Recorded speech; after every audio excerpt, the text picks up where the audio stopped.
Breaking news చూస్తున్నాం. పల్నాడు జిల్లాలో tension వాతావరణం నెలకొంది. అమరావతి మండలంలోని ముంపు ప్రాంతాల పర్యటనకు వెళుతున్న వైసీపీ నేతల కార్లపై దాడి జరిగింది.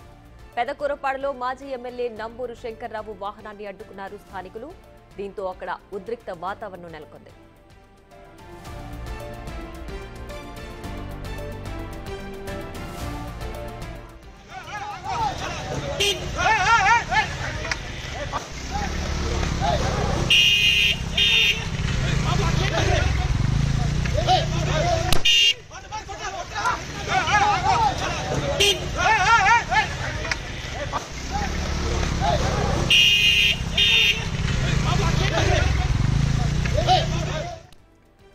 పల్నాడు జిల్లాలో వాతావరణం మనం చూడొచ్చు. బిగ్ టీవీ స్క్రీన్ పైన పోలీసులు అలాగే స్థానికులు అక్కడ పరిస్థితి ఎంత టెన్షన్ వాతావరణం నెలకొందో.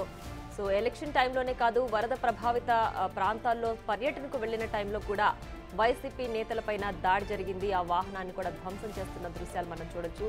అక్కడ స్థానికులు ఎంత కోపంతో ఎంత ఉద్రేకంతో ఉన్నారో కూడా మనం బిగ్ టీవీ స్క్రీన్ పైన చూడొచ్చు. పల్నాడు జిల్లాలో ఉన్నటువంటి వాతావరణాన్ని మనకు తెలియజేయడానికి సాయి శంకర్ అందుబాటులో ఉన్నారు. సాయి శంకర్, చెప్పండి, అక్కడ వాతావరణం ఏ విధంగా ఉంది, ఎందుకు అక్కడ దాడి చేస్తున్నారు వైసీపీ నేతలపైన, పూర్తి డీటెయిల్స్ ఏంటి?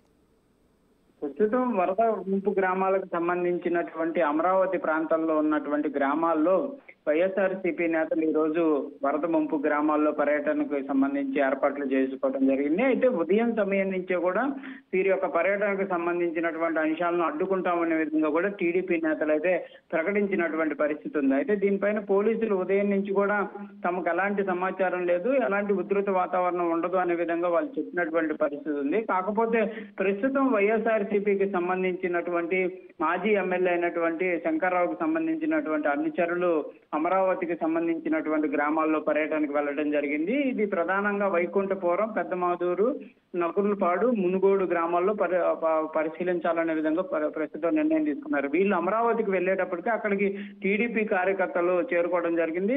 వీరికి సంబంధించినటువంటి వాహనాలు ఏవైతే ఉన్నాయో వాటిపైన కూడా దాడి చేసినటువంటి జరిగే పరిస్థితి ఉంది. ఒక ఇనోవా కారుకు సంబంధించినటువంటి అద్దాలను కూడా టీడీపీ కార్యకర్తలు అయితే పగలగొట్టినటువంటి పరిస్థితి ఉంది. పూర్తిగా టీడీపీకి సంబంధించినటువంటి నేతలు అయితే వైసీపీ పర్యటన పైన సీరియస్ అవుతున్నటువంటి పరిస్థితి ఉంది.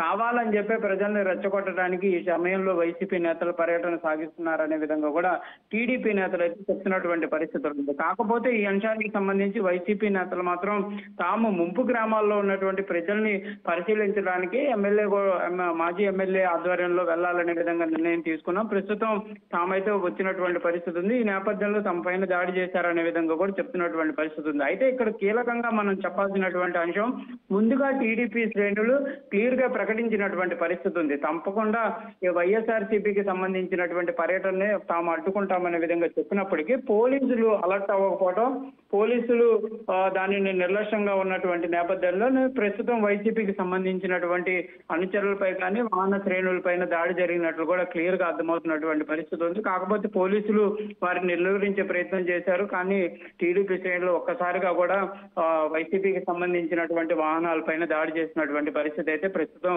కొనసాగుతుంది. ప్రస్తుతం ఉధృత వాతావరణం అయితే కొనసాగుతున్నటువంటి నేపథ్యంలో వైఎస్ఆర్సీపీకి సంబంధించినటువంటి నేతల్ని, మాజీ ఎమ్మెల్యే అయినటువంటి శంకర్రావుని ఈ అమరావతి ప్రాంతాలకు రావద్దు అనే విధంగా కూడా పోలీసులు అయితే వాళ్ళని వెనక్కు పంపిస్తున్నటువంటి పరిస్థితి ఉంది. ప్రియా, రైట్. సాయిశంకర్, అయితే ఇప్పుడు వరద ముంపు ప్రాంతాల పర్యటనకు కదా వైసీపీ నేతలు వస్తున్నారు. సో రెండు తెలుగు రాష్ట్రాల సీఎంలు కూడా చెప్తున్నారు, అంటే అధికార పక్షం ప్రతిపక్షం అని కాదు, అందరూ కలిసికట్టుగా సహాయక చర్యల్లో పాల్గొనాలి, ఎవరి వంతు సహాయం వాళ్ళు చేయాలని కూడా కోరుతున్నారు.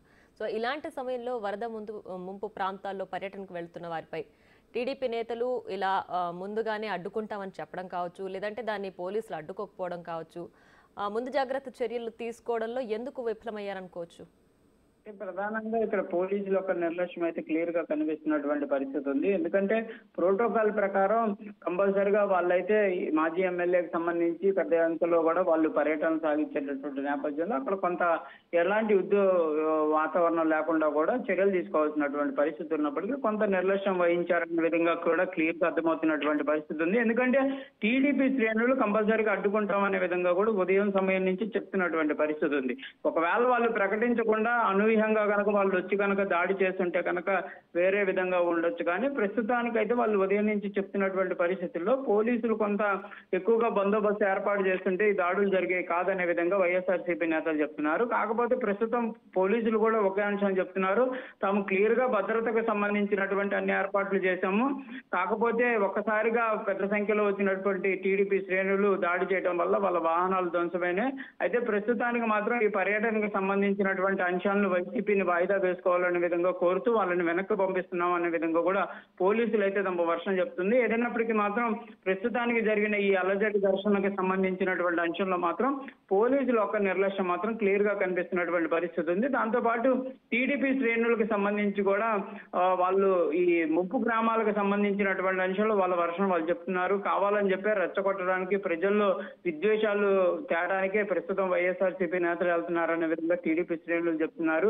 వైసీపీ శ్రేణులు మాత్రం తమ పరిధిలో ఉంది కాబట్టి మాజీ ఎమ్మెల్యేగా ఉన్నటువంటి శంకర్రావు కంపల్సరీగా వాళ్ళని పరామర్శించాల్సినటువంటి బాధ్యత ఉంది కాబట్టి మేము వెళ్తున్నాం అనే విధంగా చెప్తున్నటువంటి పరిస్థితి ఉంది. ఏదైనా ఇరు వర్గాలని నిలువరించడంలో కొంత పోలీసులు విఫలం అయితే క్లియర్ గా కనిపిస్తున్నటువంటి పరిస్థితి ఉంది. ప్రియా. రైట్, సాయి శంకర్, అయితే ఒక విపత్తు వచ్చిన సమయంలో జనాలకి ఒక భరోసా ఇవ్వాలి, సహాయక చర్యలు ఏదైనా చేయాలి. ఇవన్నీ కాకుండా ఒక పార్టీ మరొక పార్టీ ఇలా కొట్టుకోవడం వల్ల ప్రజలకు దాని నుంచి వచ్చే లాభం లేకపోగా వాళ్ళ ఏదైతే సహాయక చర్యలు ఎక్స్పెక్ట్ చేస్తున్నారో ఆ టైంలో ఇలాంటివి ప్రజలకు ఇంకొంచెం తలనొప్పి తెచ్చే విధంగా మారుతున్నాయి. సో వీటి ద్వారా ప్రజలకు ఏం చెప్పాలనుకుంటున్నారు? ఇలాంటి విపత్తు ఉన్న సమయంలో ఈ గొడవలు అవసరమా? అంటే ప్రధానంగా కూడా పొలిటికల్ పార్టీస్ కూడా తమ యొక్క ఆలోచన విధానాన్ని అయితే క్లియర్ గా మార్చుకోవాల్సినటువంటి పరిస్థితులు అయితే ఇప్పుడు ఉన్నటువంటి సిచ్యువేషన్. ఈ రోజు పెరకూరపాడు నియోజకవర్గంలో అమరావతి మండలంలో ఉన్నటువంటి గ్రామాల్లో జరిగిన సిచ్యువేషన్ ఒకసారి మనం వేరు చేసుకుంటే కంపల్సరీగా పొలిటికల్ లీడర్స్ తమ ఒక వ్యక్తిగత అజెండాలను పక్కన పెట్టాల్సినటువంటి పరిస్థితులు ఉంటాయి. ఎందుకంటే విపత్తు జరిగినప్పుడు ప్రజలు ఇటు అధికార పక్షమా ప్రతిపక్షమా లేకపోతే ఒక పార్టీకి సంబంధించినటువంటి నేతల అనేది వాళ్ళు చూసే పరిస్థితి ఉండదు. కంపల్సరీగా తమ దగ్గరికి ధైర్యం చెప్పడానికి ఎవరు వచ్చినా కూడా వాళ్ళు స్వాగతించేటటువంటి పరిస్థితులు ఉంటాయి. కాకపోతే అక్కడ జరిగేటటువంటి సిచ్యువేషన్ లో ఒకవేళ విమర్శలు చేస్తే ప్రజలే క్లియర్ గా చెప్తున్నటువంటి పరిస్థితి ఉంది. ఎందుకంటే మనం గత 2 రోజులుగా చూస్తే వైసీపీ శ్రేణులు ఎక్కడన్నా కూడా ప్రభుత్వం పైన కొంత వాళ్ళు అపోహలు చేసే ప్రయత్నం చేసినా ప్రజలే డైరెక్ట్ గా చెప్తున్నారు, మాకు సహాయం అందడానికి ప్రభుత్వం క్లియర్ గా అన్ని చర్యలు తీసుకుంటుందనే విధంగా ప్రభుత్వానికి సంబంధించినటువంటి అంశాలపై ప్రజలే చెప్తున్నారు. ఇలాంటి పరిస్థితుల్లో ఇటు టీడీపీ అయినా కూడా వైసీపీ అయినా కూడా కొంత సహనం పాటించాల్సినటువంటి పరిస్థితులు ఉంటాయి. ఏదైనా ప్రజల్లో భరోసా అంటే వాళ్ళకి ధైర్యం, మేము ఉన్నాం అనేటటువంటి ధైర్యం నింపేటటువంటి ప్రయత్నం చేయాల్సినటువంటి పరిస్థితులు అయితే క్లియర్ గా ఉంటాయి. కొంత టీడీపీ శ్రేణులు కూడా తమ యొక్క ఆహభావాల్ని పక్కన పెట్టాల్సినటువంటి పరిస్థితులు అయితే ఉన్నాయనే విధంగా కొంత విమర్శలు కూడా వస్తున్నటువంటి పరిస్థితి ఉంది. ఎందుకు వాళ్ళు వెళ్ళాలి, ఎందుకు వైసీపీ శ్రేణులు అడ్డుకోవాలనే విధంగా కూడా కొంత ప్రశ్నలు వస్తున్నటువంటి పరిస్థితి అయితే కనిపిస్తుంది. వాళ్ళు ఎలాంటి మాటలు మాట్లాడినా తర్వాత తిరిగి వీళ్ళు మాట్లాడేటటువంటి ప్రయత్నం చేయడం వేరు, పరామర్శల కోసం వెళ్లే వారిపైన దాడులు చేయడం వేరు. అంటే పొలిటికల్ గా ఏదైనా ఎజెండా ఉన్నటువంటి పరిస్థితుల్లో ఒకవేళ వాళ్ళు నిలువరించినా బాగానే ఉంటుంది. కానీ ఇక్కడ జరుగుతున్నటువంటి పరిస్థితుల్లో ప్రజలు తీవ్ర ఇబ్బందులు ఎదుర్కొంటున్నటువంటి పరిస్థితులు ఉన్నాయి. పై స్థాయిలో ఉన్నటువంటి నేతలు కానీ పై స్థాయిలో ఉన్నటువంటి వాళ్ళందరూ కూడా క్లియర్ గా చెప్తున్నటువంటి పరిస్థితి ఉంది. మనందరం ప్రజల్లో భరోసా నింపాల్సినటువంటి పరిస్థితులు ఉన్నాయనే విధంగా కూడా టీడీపీలో ఉన్నత స్థానాల్లో ఉన్న వాళ్ళు చెప్తుంటే కింద స్థాయి కార్యకర్తలు మాత్రం ఇలాంటి పరిస్థితులను చేయటం, దాడులు చేయటం ఎంతవరకు సమంజసం అనేది కూడా వాళ్ళు కూడా ఆలోచించాల్సినటువంటి పరిస్థితులు అయితే ఉన్నాయి. ఏదైనప్పటికీ మాత్రం కొంత పోలీసులు ముందుగానే చర్యలు తీసుకొని టీడీపీ వాళ్ళని ముందుగా వాళ్ళని ఆపేటటువంటి ప్రయత్నం, లేకపోతే వైసీపీ వాళ్ళకి క్లియర్ గా ఒక రోడ్ మ్యాప్ ఇవ్వటం ఇలాంటివి చేసినా కూడా ఇలాంటి పరిస్థితి అయితే ఎదురయ్యేటటువంటి సిచ్యువేషన్ ఉండేది కాదనే విధంగా కూడా కొంత స్థానికంగా ఉన్నటువంటి పరిస్థితులను చూస్తే అర్థమవుతున్నటువంటి పరిస్థితి ఉంది. ప్రియా. రైట్, సాయి శంకర్, అయితే ఈ శంకర్రావు ఎప్పుడు పర్యటనకు వెళ్లారు? ఈ దాడి ఎప్పుడు జరిగింది? ప్రస్తుతం అక్కడ పరిస్థితి ఏ విధంగా ఉంది? ఇప్పటికైతే సద్దుమణిగిందని భావించవచ్చా?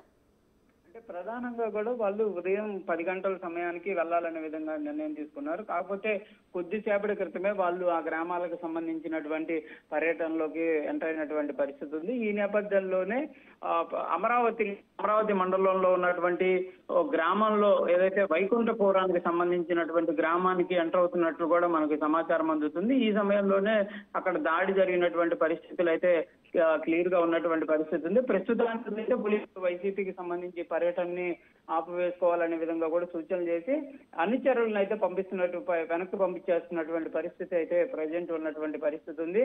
వాళ్ళందరినీ కూడా ప్రస్తుతానికి పర్యటనకు వెళ్ళొద్దు అనే విధంగా చెప్తున్నారు. ఇంకోటి ఈ దాడి చేసినటువంటి టీడీపీ శ్రేణులను కూడా అదుపులోకి తీసుకుంటున్నటువంటి పరిస్థితి ఉంది. వాళ్ళందరినీ కూడా ప్రస్తుతం అరెస్ట్ చేసి ఇటు అమరావతి పిఎస్ కానీ లేకపోతే తుళ్ళూరు పిఎస్ కూడా పంపించేటటువంటి ప్రయత్నం అయితే చేస్తున్నటువంటి పరిస్థితులు అయితే ఉన్నాయి. ప్రస్తుతం అయితే ఉధృత వాతావరణం కొనసాగుతున్నటువంటి పరిస్థితుల్లోనే, ఎందుకంటే ఇంకా కార్యకర్తలు వాళ్ళందరూ కూడా రోడ్డు మీద ఉన్నటువంటి పరిస్థితులు ఉన్నాయి. ప్రస్తుతానికి అయితే వీళ్ళని పంపించి వేసేటటువంటి ప్రయత్నం అయితే ప్రస్తుతం అక్కడ జరుగుతున్నటువంటి సిచ్యువేషన్ కనిపిస్తుంది. ప్రియా. రైట్. సాయిశంకర్, అయితే పరిస్థితిని అర్థం చేసుకొని అటు పర్యటనకు రాకుండా వాళ్ళైనా ఉండాలి, లేదంటే వాళ్ళు వచ్చిన టైంలో వీళ్ళైనా గొడవని క్రియేట్ చేయకుండా అయినా ఉండాలి. ప్రజలకు ఇలాంటి అంటే సంయమనం పాటించి సహాయక చర్యల్లో పాల్గొనాల్సిన పరిస్థితిలో ఇలా అంటే ఇంకొక గొడవని సృష్టించి శాంతి భద్రతలకు లోపం కలిగించేలాగా ఇలాంటి చర్యలు చేయడం వల్ల ప్రజలకు ఎంతవరకు ఉపయోగం ఉంటుంది? వాళ్ళు అంటే వరద ప్రభావిత ప్రాంతాల్లో ఉన్న ప్రజలు మాకు ఎప్పుడు సహాయక చర్యలు అందుతాయి, ఫుడ్ ఎప్పుడు అందుతుంది, వాటర్ ఎప్పుడు అందుతుంది, ఇలా వెయిట్ చేస్తున్న సమయంలో ఒకరికొకరు గొడవ పడి వాళ్ళ వరకు వెళ్లకుండా వీళ్ళే ఇంకొక గొడవ సృష్టించి అక్కడ ఇంకొక ప్రాబ్లమ్ని క్రియేట్ చేయడం అనేది ప్రజలకు ఎంతవరకు అవసరం అసలు?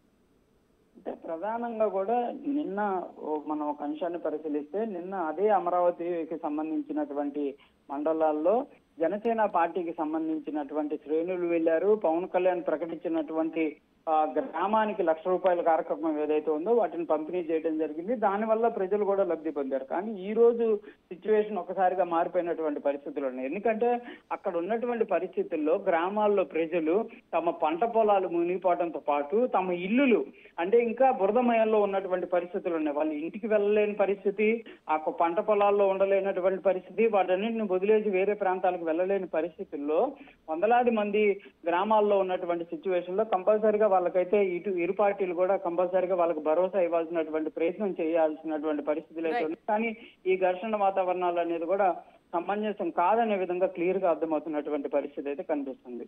Right Saishankar, thanks for the updates.